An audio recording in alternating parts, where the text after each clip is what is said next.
नमस्कार दोस्तों।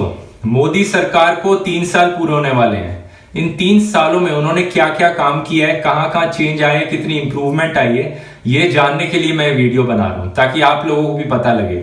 ये पेड बिकाऊ मीडिया तो वैसे भी आपको फालतू के सर्वेस दिखाएगा जो कि लोगों की फीलिंग्स पर बेस्ड होंगे, लेकिन इस वीडियो में मैं सिर्फ फैक्ट्स और डेटा पे बात करूंगा। 16 अलग अलग एरिया, 16 अलग अलग एरियाज को मैं एनालाइज करूंगा और 5 में से रेटिंग दूंगा कि कितनी अच्छी परफॉर्मेंस रही उस एरिया में, और बाद में सारे 16 एरियाज का एवरेज निकाली जाएगी और 5 में से नंबर दिए जाएंगे। अगर आप किसी भी रेटिंग से असहमत हैं, आपको लगता है मैंने कोई गलत रेटिंग दी है, आपके हिसाब से कुछ और होनी चाहिए, तो कमेंट्स में लिख के आप मुझे बता सकते हैं। आइए शुरू करते हैं।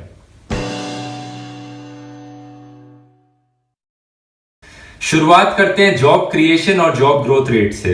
2013 में नरेंद्र मोदी जी ने अपनी रैली में प्रॉमिस किया था कि अगर आप बीजेपी को वोट दोगे तो वो 1 करोड़ जॉब्स देंगे, लेकिन आज के दिन पे ये सिचुएशन है कि पिछले 8 सालों में जॉब ग्रोथ रेट सबसे बेकार रहा है। इस ग्राफ में आप देख सकते हैं जॉब क्रिएशन 8 अलग अलग सेक्टर्स में क्या रही है। 2009 में 10 लाख जॉब्स क्रिएट हुई थी, 2015 में सिर्फ 1 लाख जॉब्स क्रिएट हुई थी और 2016 में सिर्फ 2 लाख था। एडिशनली आईटी सेक्टर्स में जो जॉब कट्स की खबर आ रही है उससे प्रॉब्लम्स और बहुत बढ़ने वाली हैं। एक्सपर्ट्स की प्रेडिक्शन है कि हर साल अगले 3 साल तक 2 लाख जॉब्स का नुकसान होने वाला है। 2 लाख जॉब्स तो क्रिएट भी नहीं हो रही थी 2016 जैसे आपने ग्राफ में देखा था, तो नेगेटिव में भी जा सकता है जॉब ग्रोथ रेट। बहुत प्रॉब्लम्स होने वाली है इससे पता लगता है कि तो जो गवर्नमेंट ने जो भी स्कीम चलाई थी एम्प्लॉयमेंट जनरेशन के लिए, स्किल डेवलपमेंट के लिए, वो पूरी तरह से फेल हो चुकी है। जीडीपी ग्रोथ रेट आप इस चार्ट में देख सकते हैं कैसे एनडीए, यूपीए 1, यूपीए 2 और मोदी के टाइम में जीडीपी ग्रोथ रेट रहा है। बहुत हल्ला मचाया जाता है कि जीडीपी ग्रोथ रेट बेस्ट हो चुका है इंडिया का, लेकिन अगर आप कांग्रेस के टाइम्स से कंपेयर करो तो उससे कम ही है जीडीपी ग्रोथ रेट। और ये फिर उसके बावजूद भी कि बहुत सारे इल्जाम लगाए जा रहे हैं मोदी सरकार पे कि उन्होंने जीडीपी ग्रोथ रेट को फच किया है, उन्होंने जो फॉर्मूला था उसको बदल डाला। ग्राफ में देख सकते हैं किस पॉइंट पे बदल डाला उन्होंने इस फॉर्मूले को।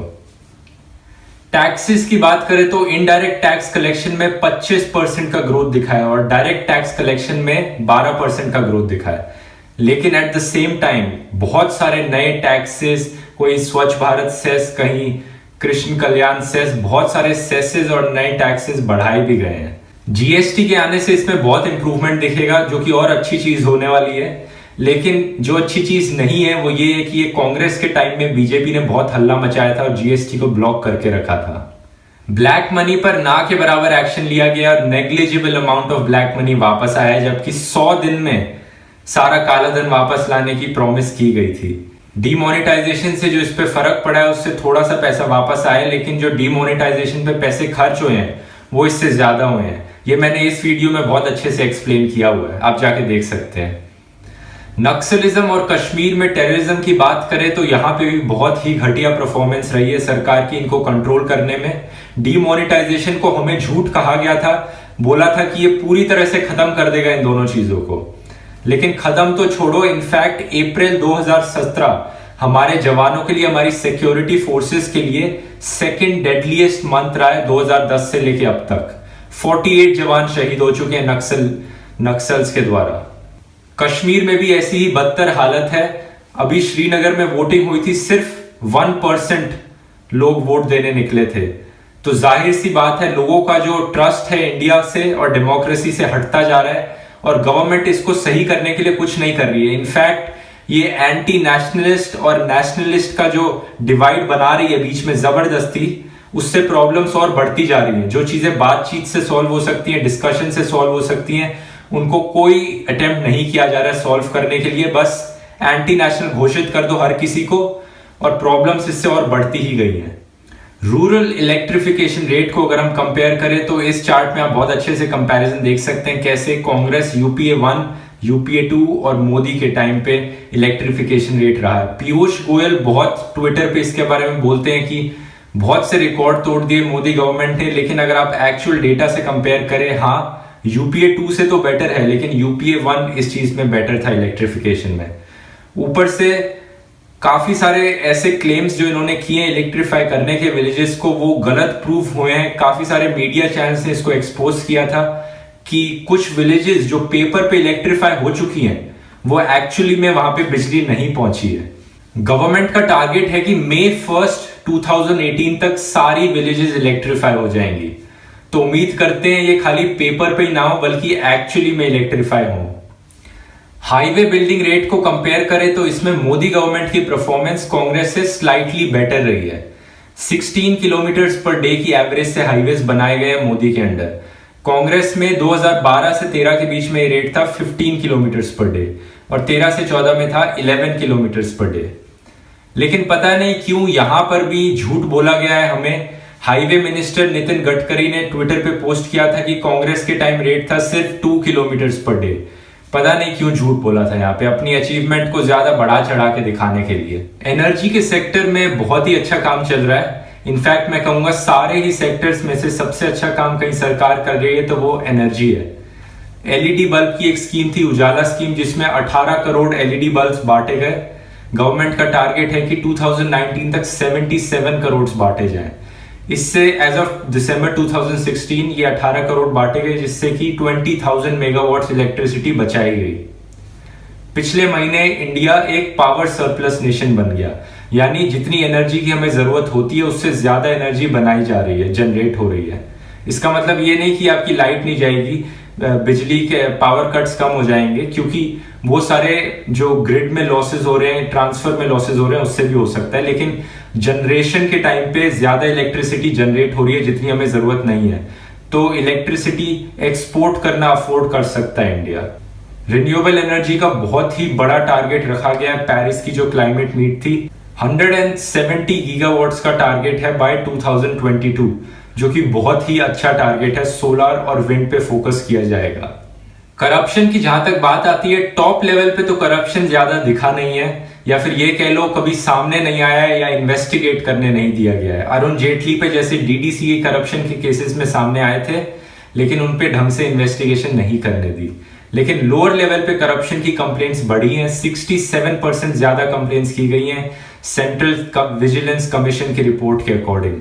और बाकी ऐसे कुछ बिल्स पास किए गए हैं जिससे करप्शन और आसान हो जाए, जैसे कि फाइनेंस बिल। मैंने इस वीडियो में बहुत अच्छे से एक्सप्लेन किया है कि कैसे उससे करप्शन करना और आसान हो चुका है, एक तरह से लीगलाइज कर दिया गया करप्शन को।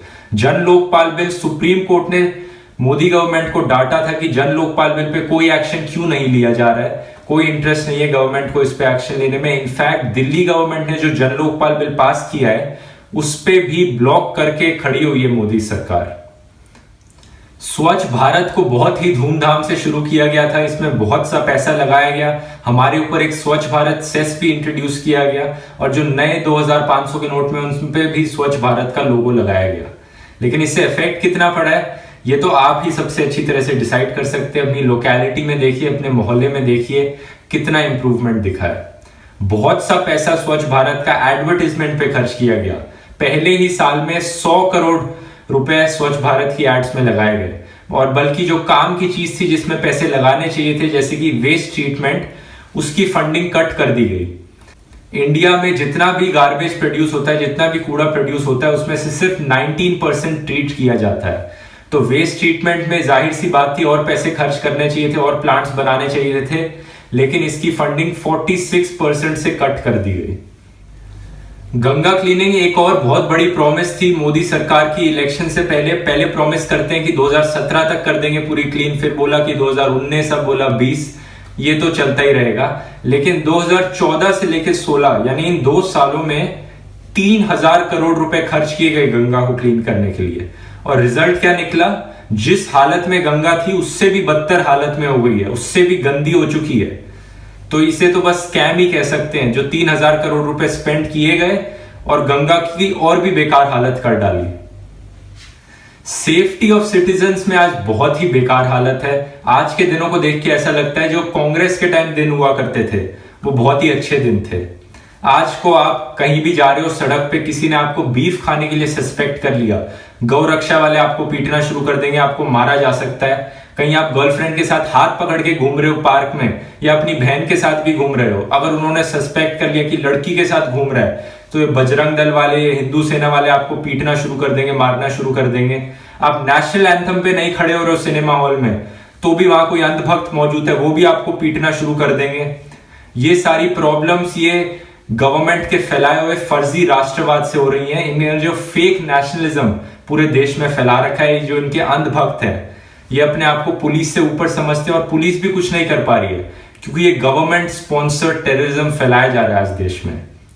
वुमेन सेफ्टी की भी इतनी ही बेकार हालत है।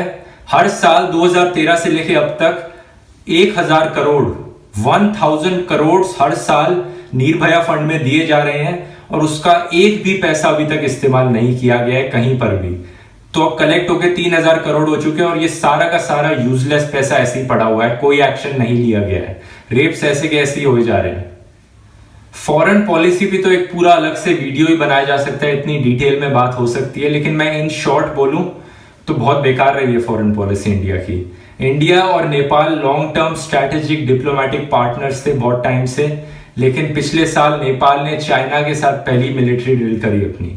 रशिया और इंडिया की भी बहुत अच्छी डिप्लोमेसी थी, लेकिन रशिया ने पाकिस्तान के साथ अपनी पहली मिलिट्री ड्रिल करी।